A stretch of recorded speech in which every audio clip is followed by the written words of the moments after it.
আম্মা জান আয়েশা রাদিয়াল্লাহু আনহা এসে আল্লাহ রাসূলকে প্রশ্ন করলেন, নুরাল জিহাদ, নারাও পড়া যায় তবে নুরা পড়া উত্তম, নুরাল জিহাদ আফদালুল আমাল আফালা নুজাহিদু, ক্বালা লা লাকুন্না আফদালুল জিহাদি হাজ্জুম মাবরুর। আম্মা জান আয়েশা এসে বললেন, ইয়া রাসূলুল্লাহ, আমরা দেখতে পাচ্ছি জিহাদ হলো সর্বোত্তম আমল। কি আমল? সাধারণ আমল না, কি আমল? সর্বোত্তম আমল। আরে আমাদের সামনে যদি এই কথা বলতো একেবারে জজবা ছুটে আয় দিতাম। কি, কে বলেছে? বেয়াদব, অতি জজবাতি, কে শিখিয়েছে তোকে জিহাদ সর্বোত্তম আমল? আরে জিহাদের চাইতে কত দামি দামি আমল আছে আমাদের ডিকশনারিতে, খালি আমরা বলতে শুরু করলে বলতে বলতে মুখে ফেনা উঠবে, তাও তো জিহাদের চাইতে দামি আমল বলা শেষ হবে না। তাফাজান আয়েশা এসে রাসূলকে বলছেন, আমি দেখতে পাচ্ছি জিহাদ সর্বোত্তম আমল, তা আমরা কি জিহাদ করব না? নারী হয়েছি বলে আমরা কি জিহাদের সৌভাগ্য অর্জন করব না? আল্লাহ রাসূল কোনো ধিক্কারও দিলেন না, কোনো প্রতিবাদও করলেন না, কোনো কটূক্তিও করলেন না, অথচ রাসূল অন্যায় দেখলে রাসূলের জন্য প্রতিবাদ করা ফরজ। কারণ রাসূলের কথা যেমন দলিল, রাসূলের কাজ যেমন দলিল, রাসূলের চুপ থাকা, নীরব থাকাও দলিল। হাদিস কিন্তু তিন জিনিসকেই বলে, কাউল, ফেয়াল, তাকরির। রাসূল যা বলেছেন সেটাও হাদিস, যা করেছেন সেটাও হাদিস, যে ব্যাপারে চুপ থেকেছেন সেটাও হাদিস। তো এখন কোনো ব্যাপার রাসূলের সামনে হবে আর রাসূল প্রতিবাদ করবেন না, সেটা অন্যায় হলে এটা হয় নাই, হবে না, হওয়া সম্ভবই না।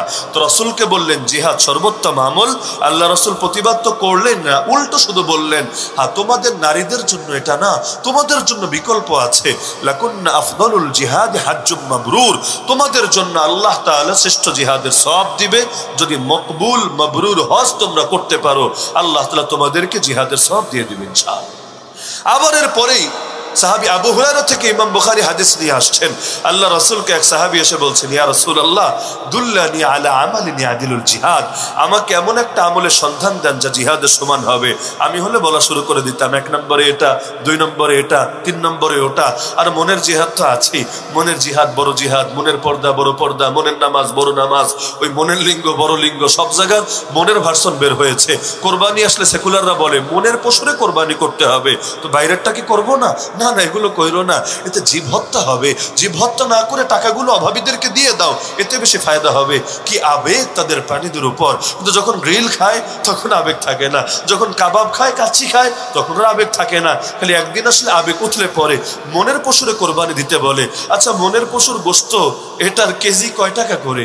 আর এটা কি হালাল হবে না হারাম হবে খাওয়া?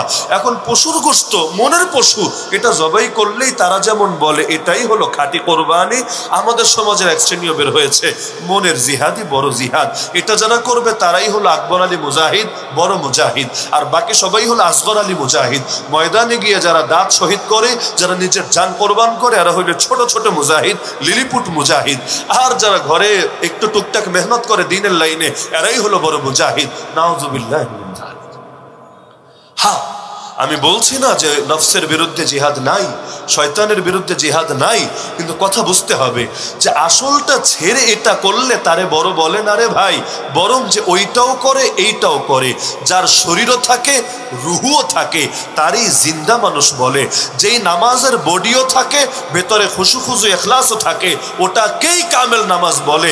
যেই রোজার মধ্যে বাহ্যিক সব হকও থাকে, খায় নাই, পান করে নাই, স্ত্রীর সাথে মেলামেশা করে নাই, আবার ইখলাস, লিল্লাহিয়াত, রুহানিয়াত সব থাকে, সেটাকে কামেল রোজা বলে। একইভাবে যে ময়দানেও লড়াই করে, আবার সেখানে গিয়েও গুনাহ করে না, গুনাহ করে না, কারণ ময়দানেও তো চাইলে গুনাহ করতে পারে, মোবাইল দিয়ে খারাপ ভিডিও দেখবে, বদনজর দেবে, গনিমতের সম্পদ আত্মসাৎ করবে, অন্যায়ভাবে কাউকে হত্যা করবে, আমিরের নির্দেশকে ভঙ্গ করবে, বহু রকম গুনার সুযোগ তো সেখানেও আছে।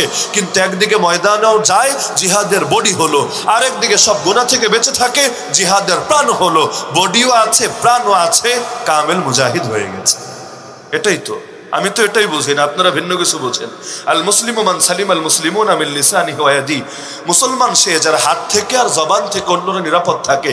এর মানে হলো কালেমা পড়া লাগে না, রোজা রাখা লাগে না, নামাজ পড়া লাগে না, খালি হাত দিয়া কাউরে না পিড়াইলে আর মুখ দিয়া গালি না দিলে মুসলমান হওয়া যায়। তো এখন যে হিন্দুরা মানুষ মারে না, ওরাও মুজাহিদ, যে খ্রিস্টানরা কাউরে গালি দেয় না, তারাও মুসলমান, কারণ হাদিসে তো এটাই বলা হচ্ছে। কিন্তু অর্থ কি এটা? নাউযুবিল্লাহ। অর্থ হলো ওইটাও লাগবে, পাশাপাশি এইটাও লাগবে, আল্লাহর হকও লাগবে, বান্দার হকও লাগবে, তখনই কেবল কামেল মুসলমান হওয়া যাবে। তো রাসূল এসে বলে, রাসূল এমন আমল বলে দেন যেটা জিহাদের সমান হবে। নবী বললেন, লা তাস্তাতিউনাহু, এমন কোন আমল তোমাদের সাধ্যে নাই, তোমরা কোনোদিনও পারবা না। 3 বার পিরাপিরি করলো। শেষে নবী বললেন, ঠিক আছে, তাহলে তোমাকে আমি দায়িত্ব দিচ্ছি, যেই মাত্র মুজাহিদ ঘর থেকে বের হবে জিহাদে, অমনি তুমি মসজিদে গিয়ে ঢুকবা, নামাজে যে দাঁড়াবা তো নামাজই পড়তে থাকবা, আর কোনো বিরতি দিবা না, আর রোজা রাখবো তো রাখতেই থাকবা, কোনো ভাঙাভাঙির নাম নাই, যতদিন না মুজাহিদ ঘরে ফিরে আসে। এবার বলে, রাসূল এটা কি সম্ভব?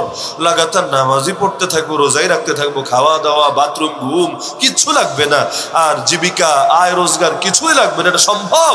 নবী বলেন, তাহলে মুজাহিদের সমতুল্য হওয়া সম্ভব না। এর শেষে আছে, আবু হুরায়রা রাদিয়াল্লাহু আনহু বলেন, মুজাহিদ যদি ঘোড়া বেঁধে রাখে, ওই রশিতে বাঁধা অবস্থায় ঘোড়া হাঁটতে থাকে, আর এর বিনিময়েও তার আমল নামায় সব লেখা হতে থাকে। এমনকি তার ঘোড়ার গা থেকে যে ঘাম বের হয়, যে পেশাব পায়খানা বের হয়, এগুলো কিয়ামতের দিন মিজানের নেকের পাল্লায় মাপা হবে। আরে কেমনে মুজাহিদের সমান হবে? হাদিসে আছে, এক তীরের বিনিময়ে আল্লাহ তিনটা মানুষকে জান্নাতে প্রবেশ করাবে, যে তীর নির্মাণ করেছে, যে কাফেরদের দিকে মেরেছে, আর যে তাকে এগিয়ে দিয়েছে। এক তীরের বদৌলতি 3 জনকে আল্লাহ জান্নাত দিয়ে দিবে। তো এখন কিভাবে তাদের সমতুল্য হতে পারে? ইমাম বুখারী আলাইহি রাহমা, তারও এমন মহব্বত ছিল জিহাদের উপর, কারণ ওই জামানায় যারা একদিকে বড় আলেম, আরেকদিকে বড় মুজাহিদও বটে। যেমন আব্দুল্লাহ বিন মাসউদের মতো বড় মুফতি পৃথিবীতে কোথায় খুঁজে পাবেন? কিন্তু একদিকে যিনি মুফতি আজম, আরেকদিকে গিয়ে বদরের ময়দানে আবু জাহলের কল্লাটাও কেটে এনেছেন তিনি। আরে সেই জামানায় আব্দুল্লাহ বিন মুবারক আলাইহির রহমার কথা দেখেন, হানাফি মাযহাবের অন্যতম গুরুত্বপূর্ণ ইমাম, 6 মাস কাটাতেন কিতাবের ময়দানে, ইলমের ময়দানে, 6 মাস কাটাতেন জিহাদের ময়দানে। অথচ জিহাদ ফরজে আইন ছিল না তখন, তারপর মহব্বতের খাতিরে ছুটে যেতেন। ইমাম বুখারীর ব্যাপারেও আছে, তিনি অনেক ভালো তীরন্দাজি করতে পারতেন। তীরন্দাজি বুঝেন তো? একেবারে নিখুঁত টার্গেট, নিখুঁত নিশানা করতে পারতেন। এমনকি অনেক সময় ফজিলত হাসিলের জন্য বর্ডারে গিয়ে, সেই সময় বর্ডার রক্ষায় যে মুজাহিদরা নিয়োজিত থাকতো, তাদের সঙ্গে মাঝে মধ্যে স্বতঃস্ফূর্তভাবে ডিউটি করতেন। সেখানে কেউ তীরন্দাজির প্রশিক্ষণ রাখতেন। কারণ আল্লাহ রাসূল বিশুদ্ধ হাদিসে বলেছেন, যে ব্যক্তি তীরন্দাজি শিখলো এরপর ভুলে গেল, ও আমার কোনো উম্মতি না। এমনকি নবী বলেছেন, আল্লিমু আওলাদাকুম আস-সিবাহাতু ওয়ার-রিমায়া, তোমরা তোমাদের বাচ্চাদেরকে 2টা শিক্ষা অবশ্যই দিবা। একটা হলো সাঁতার শেখা, আর 2 নম্বর হলো তীরন্দাজি শেখা। এটা তোমাদের বাচ্চাদেরকে অবশ্যই শিক্ষা দিবে, এটা তাদের হক তোমাদের কাঁধে।